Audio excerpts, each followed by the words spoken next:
Hello friends, Jharkhand study में आप सभी का स्वागत है। तो चलिए शुरू करते हैं आज की क्लास को।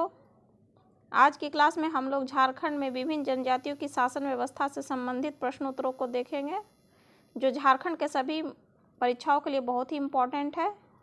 इससे 2-3 सवाल अवश्य पूछे जाते हैं। ये डॉक्टर मनीष रंजन के बुक का वस्तुनिष्ठ प्रश्नों का सीरीज है। तो चलिए शुरू करते हैं। शासन व्यवस्था झारखंड की, तो इसमें हम लोग सबसे पहले मुंडा शासन व्यवस्था को देखेंगे। तो चलिए, इससे संबंधित पहला सवाल है, एक मान्यता के अनुसार मुंडा जनजाति का झारखंड के प्रवेश के क्रम में किस जनजाति के साथ संघर्ष हुआ था? आपके ऑप्शन है ए असुर, बी बिरहोर, सी हो और डी चिकबड़ाइक। तो इसका उत्तर होगा दोस्तों ऑप्शन नंबर ए असुर। असुर जनजाति के साथ मुंडाओं का झारखंड में संघर्ष हुआ था, क्योंकि असुर सबसे प्राचीनतम जनजाति थी और मुंडाओं से पहले से ही असुर झारखंड में रहती थी, जिस कारण कि जब मुंडाओं का प्रवेश हुआ तो इन दोनों के बीच संघर्ष हुआ था। और आपको पता होना चाहिए, मुंडा शासन व्यवस्था का एक दूसरा नाम भी है, उसको कहते हैं पहड़ा पंचायत शासन व्यवस्था। पहड़ा पंचायत शासन व्यवस्था है मुंडा शासन व्यवस्था का दूसरा नाम। चलिए अगला सवाल देखते हैं। मुंडा जनजाति के लोग अपने समाधि स्थल को क्या कहते हैं? आपके ऑप्शन है ए साकरी, बी शासन, सी मानकी और डी मड़वा। इसका उत्तर दोस्तों होगा ऑप्शन नंबर बी शासन। मुंडा जनजाति के लोग अपने समाधि स्थल को शासन कहते हैं। मुंडा जनजाति में 3 प्रकार के स्थल पाए जाते हैं, जिसका नाम है पहला सरना, दूसरा अखरा और तीसरा शासन। तो दोस्तों, जो सरना स्थल है, यहाँ पर इन लोगों के देवता का निवास स्थान माना जाता है। और जो अखरा है, यहाँ पर इन लोगों की बैठकी होती है, पर पंचायत बैठकी जो होती है वो अखरा में होती है। और शासन जो है, यही लोग का समाधि स्थल को शासन बोलते हैं।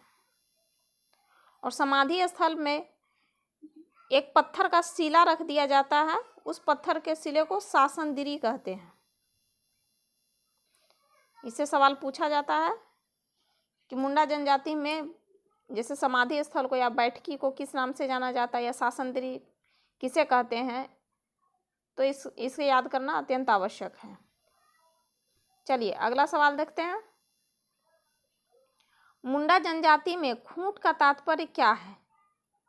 आपके ऑप्शन है ए परिवार, बी पहाड़, सी खेत और डी पूजा स्थल। आपको बताना है जो खूंट जो है शब्द, इसका अर्थ मुंडा जनजाति में क्या होती है। तो इसका उत्तर होगा दोस्तों ऑप्शन नंबर ए परिवार। मुंडा जनजाति में खूंट का अर्थ परिवार होता है।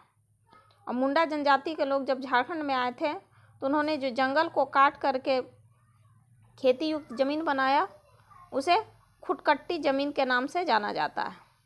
और जो इस जमीन के मालिक थे, जिन्होंने इसे बनाया था, उसे खुटकट्टीदार कहा जाता है। चलिए अगला सवाल देखते हैं।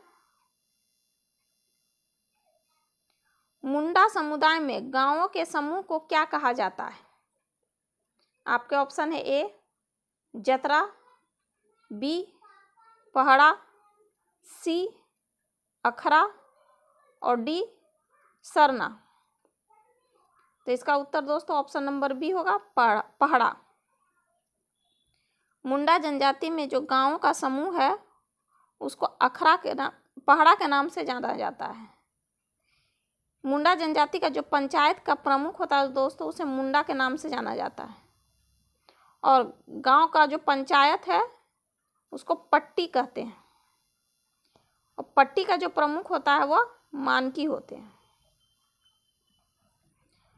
और कई पट्टी जब मिल जाती है तो वह पढ़ा का निर्माण करता है। इसलिए गांव के समूह को यहाँ पर ये लोग पहड़ा के नाम से जानते हैं, इसलिए इसका दूसरा नाम पहड़ा पंचायत व्यवस्था भी कहा जाता है। चलिए अगला सवाल देखते हैं।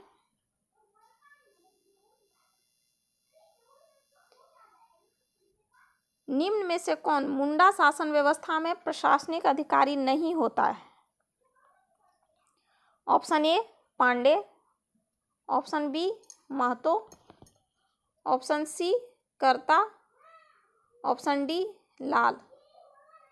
आपको बताना है इनमें से कौन सा जो है मुंडा शासन व्यवस्था के अधिकारी नहीं है। तो इसका उत्तर होगा दोस्तों ऑप्शन नंबर बी महतो। मुंडा शासन व्यवस्था में महतो एक प्रशासनिक अधिकारी नहीं होता है। इसमें पांडे, कर्ता और लाल इसका प्रशासनिक अधिकारी कहलाता है। मुंडा व्यवस्था में जो है गणतांत्रिक व्यवस्था देखी जाती है। इसमें जो प्रमुख होता है उसका चुनाव किया जाता है। यह भारत की प्रथम गणतांत्रिक व्यवस्था इसमें देखी जाती है।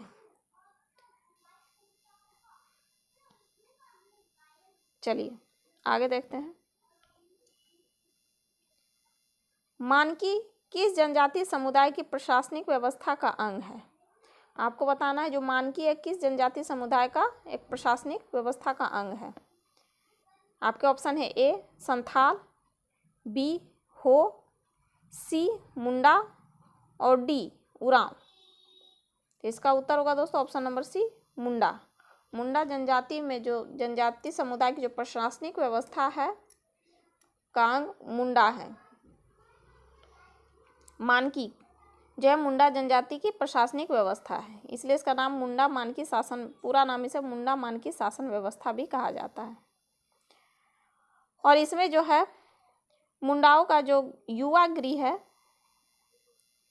युवा गृह से सवाल पूछे जाते हैं, उसे ये लोग गितियोड़ा के नाम से जाना जाता है। गितियोड़ा। मुंडा का जो मूल निवास स्थान मान्यता है कि यह तिब्बत था।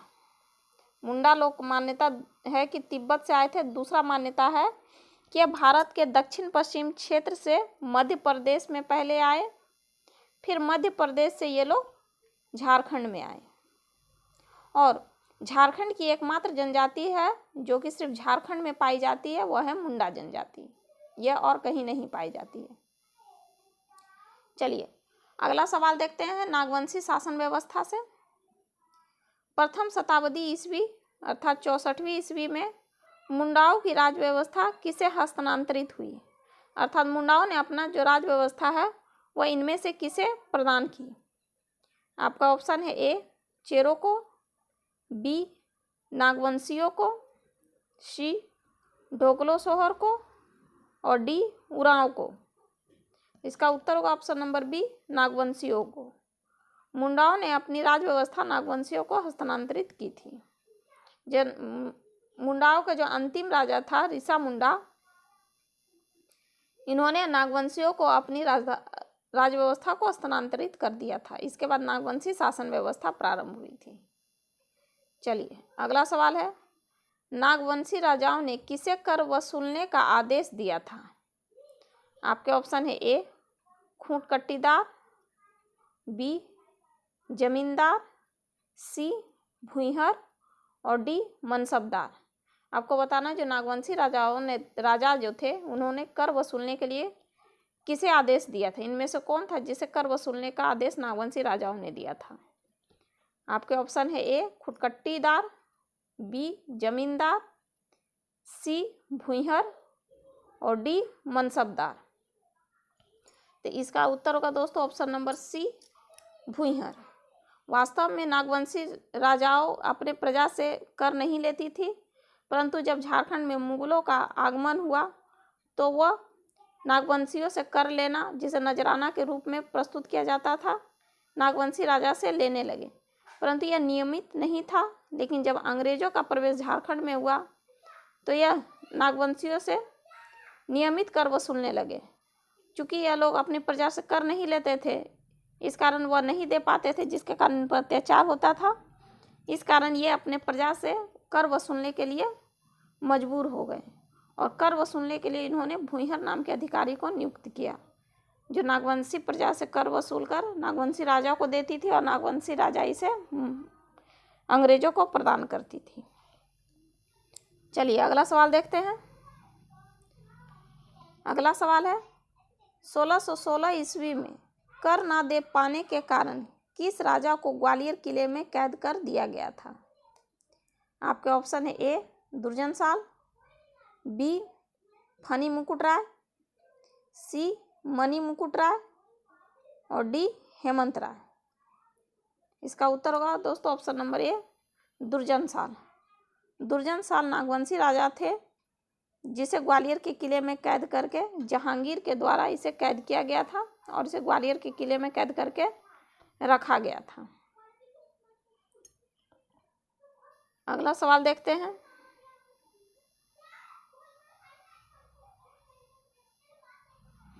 अगला सवाल है किस शासक द्वारा सर्वप्रथम नागवंशी राजाओं ने नजराना मांगा था? को बताना कौन सा इनमें से जो शासक थे किस वंश के थे जिन्होंने नागवंशी राजाओं से नजराना मांगा था?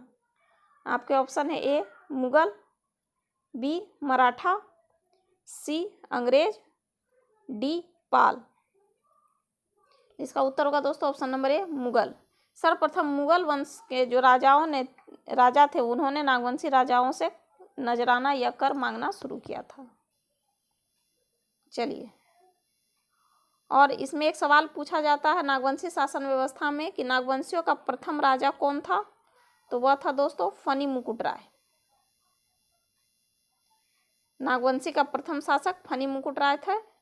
इन्हें आदि पुरुष के नाम से भी जाना जाता है। आदि पुरुष के नाम से फनी मुकुट राय को जाना जाता है। फनी मुकुट राय जो थे ये आदि पुरुष के नाम से जाने जाते हैं। इन्होंने अपने राज्य में गैर आदिवासियों को भी बसाया था।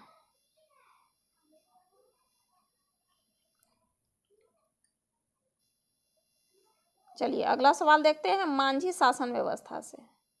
मांझी शासन व्यवस्था दोस्तों संथाल जनजाति से संबंधित है और झारखंड की सबसे अधिक आबादी वाली जनजाति फर्स्ट में जो है वो संथाल ही है।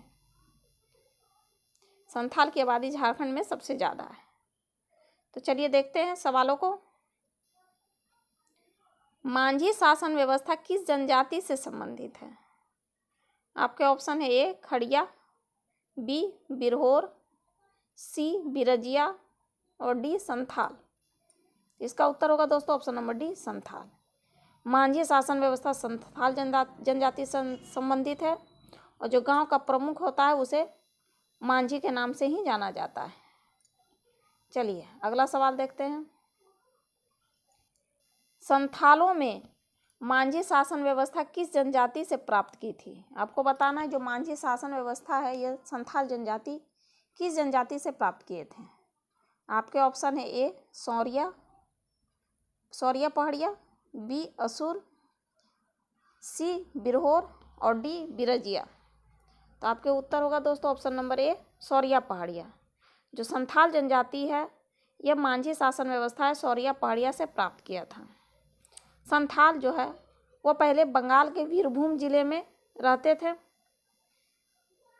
उसके बाद ये भागलपुर और होते हुए झारखंड में प्रवेश किए थे। संथालों को बंगाल में सौतार के नाम से जाना जाता था। इसे क्या बोलते थे बंगाल में? सौतार।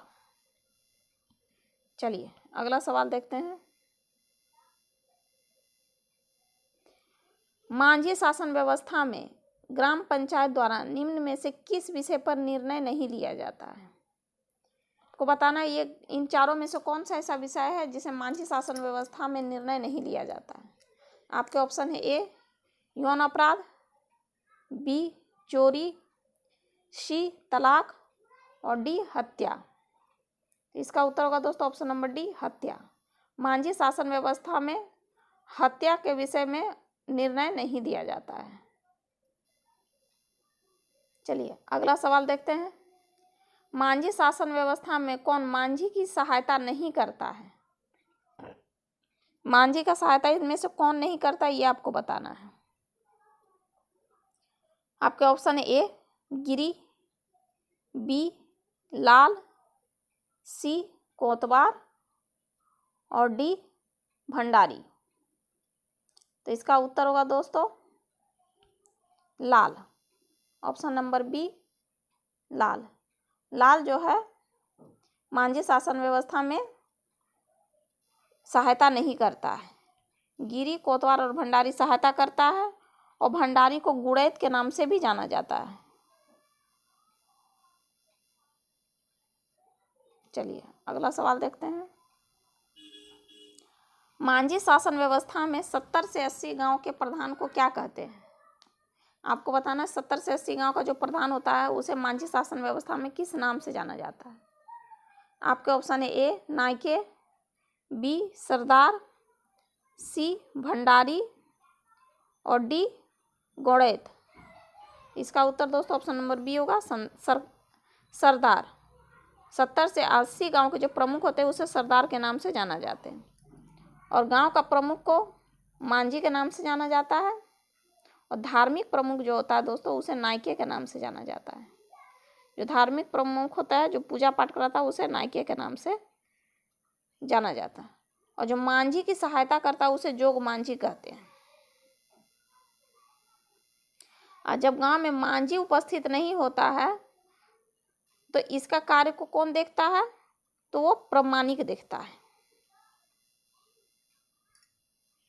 चलिए अगला सवाल देखते हैं।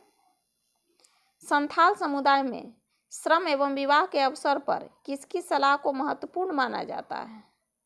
आपके ऑप्शन है ए जोग मांझी, बी नायके, सी कोतवाल और डी भंडारी। आपको बताना है कि इन चारों में से संथाल समुदाय में श्रम एवं विवाह के अवसर पर किसकी सलाह को महत्वपूर्ण माना जाता है? तो इसका उत्तर दोस्तों ऑप्शन नंबर ए होगा जोग मांझी। जोग मांझी के सलाह को इसमें प्रमुख माना जाता है। जोग मांझी जो है वो मांझी का सहायक होता है। चलिए अगला सवाल देखते हैं। मांझी के शासन व्यवस्था में मांझी की अनुपस्थिति में उसके कार्य किसके द्वारा संपन्न किए जाते हैं? ये तो बता दिए दोस्तों। इसका ऑप्शन है ए जोग मांझी, बी प्रमाणिक, सी चौधरी और डी गिरी। तो इसका उत्तर होगा दोस्तों ऑप्शन नंबर बी प्रमाणिक। मांझी शासन व्यवस्था में जो प्रमाणिक है वो मांझी की अनुपस्थिति में मांझी के कार्य को संपन्न करते हैं। चलिए अगला सवाल देखते हैं।